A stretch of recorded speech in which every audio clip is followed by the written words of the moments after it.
That must be the food I ordered. Ah, loop-de-loop, otherwise known as soup. This smells delicious. I'm stuffed.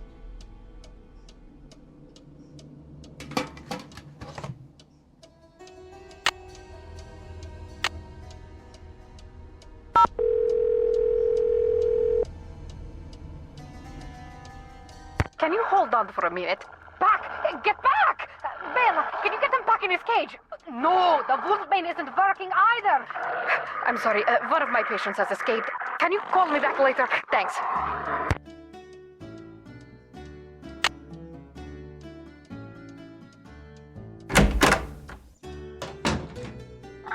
Please, just take it away. But how can you expect to feel better if you don't eat properly? And from now on, just bring me what I ask for. A healthy digestive system cannot do without roughage, you know. Yes, Mrs. Drake.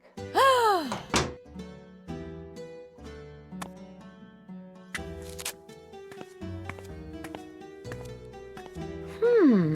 Interesting. Looks like some sort of charm.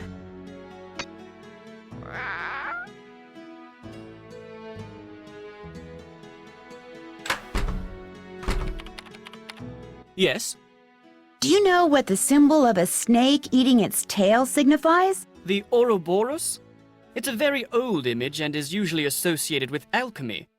You really do come up with the strangest questions, Nancy. What do you think of Ethel Bossany? I think she's an odd lot, that one.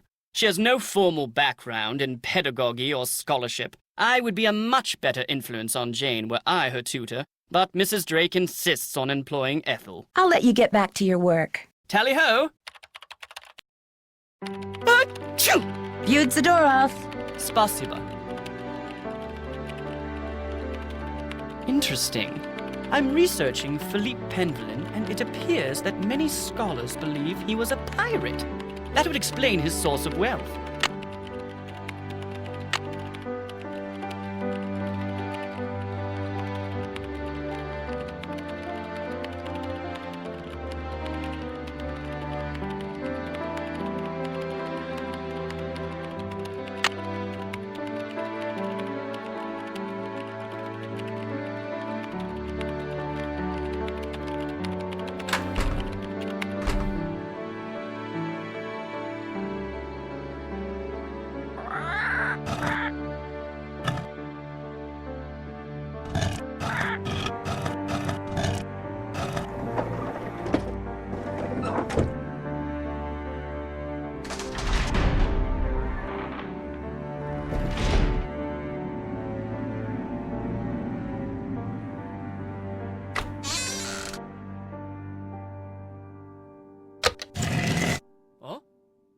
The statue, it's moving! I just made that statue of Mercury move. No!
This looks like some kind of medieval forge. Looks like a chunk of metal. This looks like some kind of ancient mold.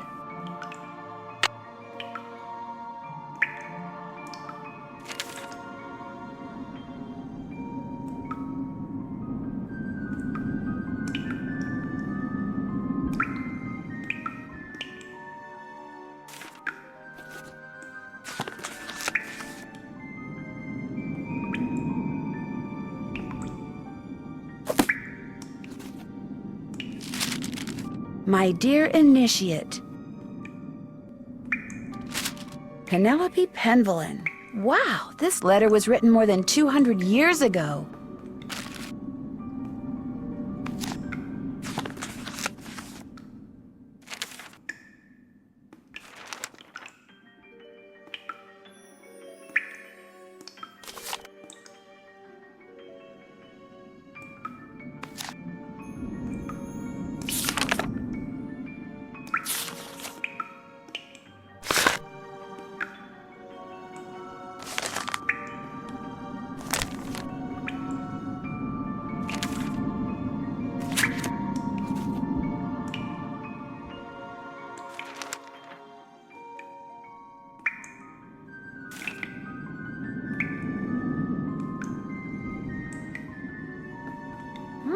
You are one big drink of water, aren't you?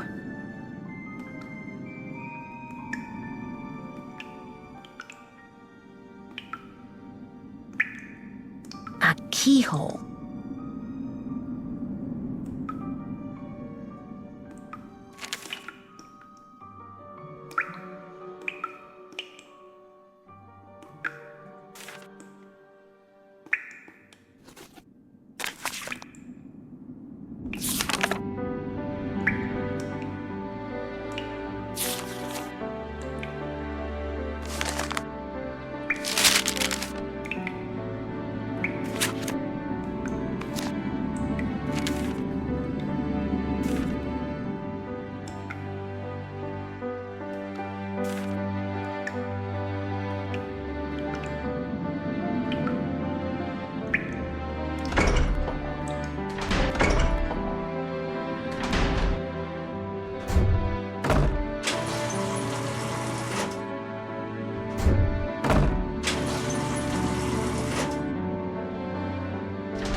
Hello? Hi, it's Ned.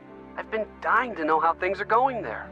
What's the latest? Well, I've discovered some kind of medieval alchemy lab. Really? Where? Under the manor. And I mean way under the manor. In fact, I may be the only one in this place who knows about it. What's in it? Well, I was hoping to find the fabled Pendin treasure, but all there is in there is an old forge. Forge?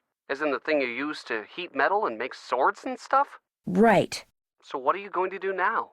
Well, actually, the forge looks like something I saw in that strange picture book Jane has that I told you about before, which means I should probably check it out more thoroughly. Probably hasn't been used for centuries. That's the thing. It looks like it has been used recently. I mean, relatively recently. Certainly within the past 50 years or so. What would someone be using a forge to make in this day and age? There was also this big keyhole in the lab. What about a key? No key. Well, there you go. Maybe that's what has to be forged. The key that goes in that keyhole? That'd be my guess. Apparently, each of Jane's ancestors had different coats of arms. Really? That's odd. You'd think there would be just one coat of arms for the whole family. Believe me, the Pendin family is nothing if not odd. Each coat of arms includes very distinct images and symbols. Wonder why they're so different. It's a long story, but I'm beginning to think that each Pendin left behind a puzzle, and that his or her coat of arms contains clues to solving that puzzle. Makes sense. I mean, in an oddball Penvillinian sort of way. I think Linda may be turning into the Beast of Blackmoor. The Beast of Blackmoor? In the 17th century, Eleanor Pendin was rumored to have turned her husband into some kind of creature for discovering something that he shouldn't have. She was later executed for witchcraft. Anyway, While I was looking into her room through this peephole, You were spying on her through a peephole? No, well, sort of. Okay, so maybe I was. But the point is, I got a glimpse of her hand, and it was all hairy. You're kidding me. Frankly, it was pretty shocking. And if the rest of her is anything like her hand, well, it's no wonder she won't let anyone see her. I'm sure there's a perfectly logical explanation. I have no idea what it could be, but I'm sure there is one. I'll talk to you soon. You'd better. Bye, Nance.